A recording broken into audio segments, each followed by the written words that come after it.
నారాయణ స్వామి వ్రతం ఆచరించినచో ఆ వ్రత ప్రభావం వలన అతడు ధనములను పుత్రులను పుత్రికలను సంతోషమును పొంది జీవిత కాలం అంతయు సకల సుఖములను అనుభవించి అంతిమ స్వర్గలోకమును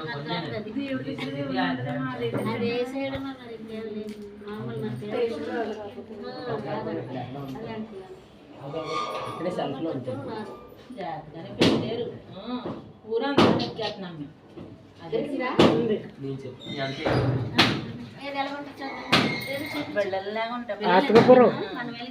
అది కాదు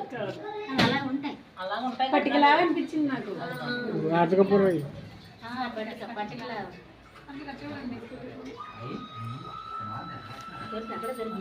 అక్కడ ఉందండి అక్కడే పెట్టారంటే పెడదామని పెట్టారంట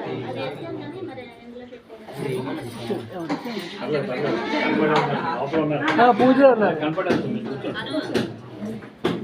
అమ్మా దించే ముందు నెయ్యి ఇంకోటి వేసేదా ఇక్కడ లేదు నెయ్యి ఇంకోటి దించే ముందు నెయ్యి ఇది వేసి నెయ్యి వేసి